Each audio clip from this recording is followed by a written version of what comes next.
Alright, this is my 2024 Polaris RZR Sport. It's the XP4 1000. So it's kind of the base model. The Sport model is the base model.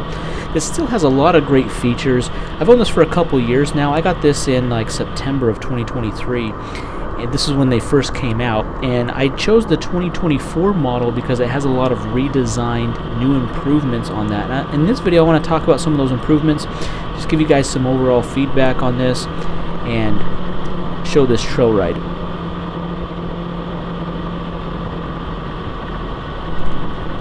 Now in 2024 was a complete redesign of this RZR. That's why I chose this specific 2024. So if you're looking for one, you've probably heard that in 2024 they did a complete redesign. This information I'm going to provide kind of it applies to both the 4-seater and the 2-seater. Mine's the 4-seater, but they do get an all-new frame that's 25% stiffer and stronger. Suspension arms with new part numbers, and it does retain the original width and wheelbase. It also has a new aggressive styling, improved sightline over the hood as the driver, so it's lower so you can see over the hood better. New LED lights, new front bumper with tie-down loops, front toe loop. Also lower seats with 6 inches of adjustability back and forth. It has a redesigned styled dash, which is nice. The gauges are off to the side to the right, so you have very good visibility over the dash as the driver.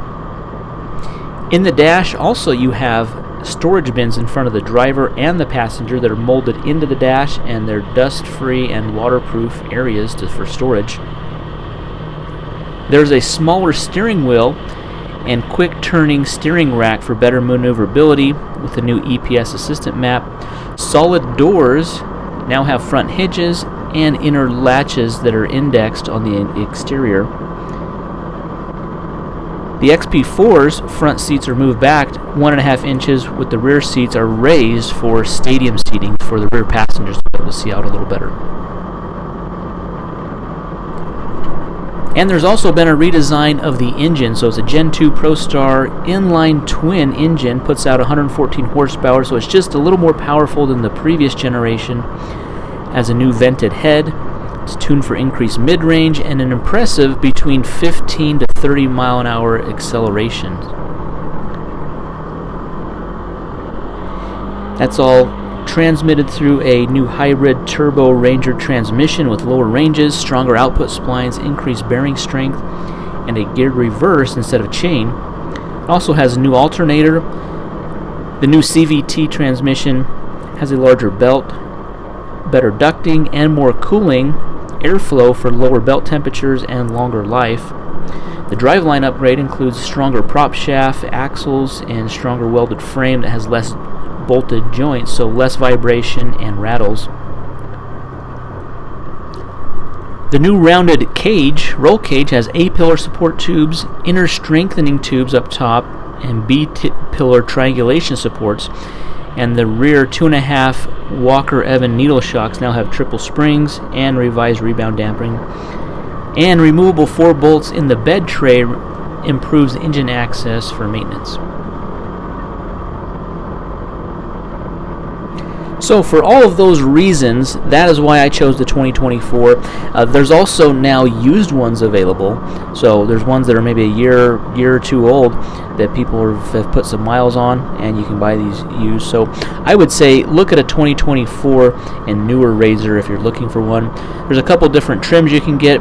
Mine is the Sport version, and that's been just fine for me. Some of the upgraded ones have like the in-dash navigation GPS screen and like more of a screen. Mine just has the a small digital display, tachometer, odometer, speedometer, and all that. So kind of basic gauges, which I don't really feel like I needed the screen. Wasn't worth paying probably an extra $4,000 to $5,000 more for the upgraded trim. Maintenance has been easy on this, just regular oil changes, regular air filter changes, and then just greasing all of the grease points in that. That's all I've really done. I probably only have like less than 500 miles on this, so not a ton of miles yet on it.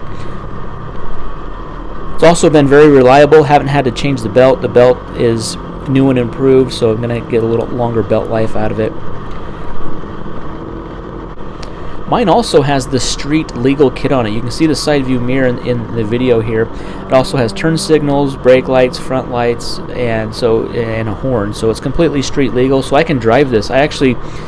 This trail is within driving distance of my house, so I can just drive this on the streets up to this trail here and go on this ride up in the mountains. And this isn't a super challenging trail. It's kind of a flat dirt road. Cars have taken this road, so it's not super challenging, rough, but it is nice and smooth, powerful, and really does great on all types of terrain.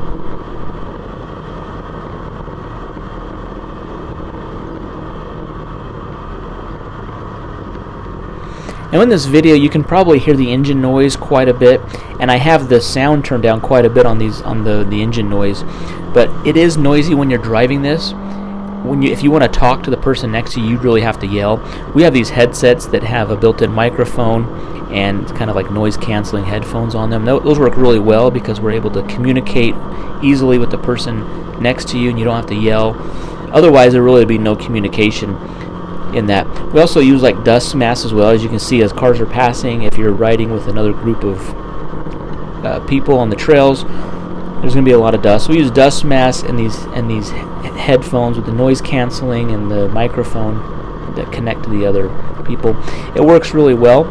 These are a lot of fun to drive around. Guys, stay tuned to the channel for more videos with the RZR. Be sure to hit that thumbs up, subscribe. We'll see you in the next one, and enjoy the rest of the ride. Thanks.